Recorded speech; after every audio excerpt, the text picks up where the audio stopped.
Hello everyone, तर आजच्या व्हिडिओमध्ये मी तुमच्यासोबत शेअर करणार आहे या अमेझिंग लुकचा मिनी ट्युटोरियल। त्याच्यासाठी मी हे मॅकचं प्रेप अँड प्राईम स्प्रे करून घेतलं फेसवरती। त्याच्यानंतर मी मॉइश्चराईज करून घेतलं फेसला आणि त्याच्यानंतर मी हे PACचं प्रायमर ऑइल यूज करते आहे। एका डार्क शेडनी माझं जे आयलिड आहे त्याला कलर करेक्ट करून घेतलं मी आणि आयब्राऊज फिल करून घेतला। त्यानंतर एक लाईट कन्सिलर शेडनी मी माझ्या आयलिडवरती ते अप्लाय केलं आणि माझ्या आयब्राऊजला पण त्याच्याने छान शेप आउट करून घेतलं। हे सगळं पावडरनी सेट करून घेतलं।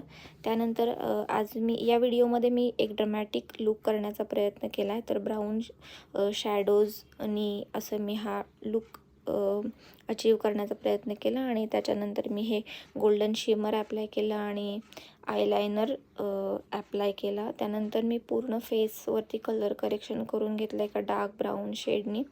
त्याला छान ब्लेंड करून घेते आणि हे फॉरेवरचं फाउंडेशन मी यूज केलं आहे या मेकअप लुकमध्ये आणि हे PACचं कन्सिलर यूज करते मी हायेस्ट पॉईंटवरती एक 3D लुक HD लुक देण्यासाठी।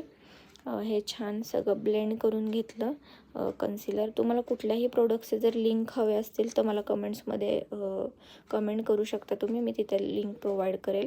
नंतर एक डार्क लिक्विड कन्सिलरने मी कॉन्टोर करून घेतलं आणि त्याला छान ब्लेंड करून घेतलं। क्रीम कॉन्टोरने एकदम नॅचरल कॉन्टोर वाटतं केल्यावर, त्यामुळे मी क्रीम जे कॉन्टोर असतं ते प्रेफर करते। त्यानंतर मी एक लिक्विड पिंक कलरच्या लिक्विड लिपस्टिकनी ब्लश ॲज अ ब्लश ते अप्लाय केलं आणि लूज पावडरनी पूर्ण फेस आहे तो सेट करून घेतला। त्यानंतर हे मेकअप सेटिंग स्प्रे नी पूर्ण जे आपला जो पावडर आहे ती छान ब्लेंड होते आणि ब्लेंडेड लुक दिसतो। त्यानंतर मी हे हायलायटर यूज करते। हे PACचं हायलायटर आहे। शेड मी खाली मेन्शन करेन डिस्क्रिप्शनमध्ये, तुम्हाला हवं असेल तर ह्याचा शेड हायलायटरचा खूप छान हायलायटर आहे, एकदम नॅचरल आहे आणि चंकी ग्लिटर पार्टिकल्स अजिबात नाही आहे त्याच्यामध्ये। हे मेबलिनचा मस्कारा मी यूज करते।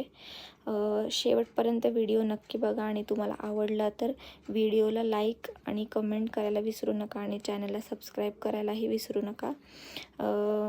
आणि या व्हिडिओमध्ये मी काजल हे ब्लॅक यूज न करता एक न्यूड शेडमधलं असं यूज केलं आहे। ते मेकअप रिव्होल्यूशनचं आहे, हे न्यूड कलरचं काजल आहे। असे जे ड्रामॅटिक लुक असतात त्याच्यामध्ये आपण न्यूड असं जर वापरलं तर खूप छान, काजल जर वापरला तर खूप छान लुक येतो। रेड आणि पिंक ह्याच्याने हे लुक कंप्लीट केला आणि हा लुक असा कंप्लीट झालेला आहे।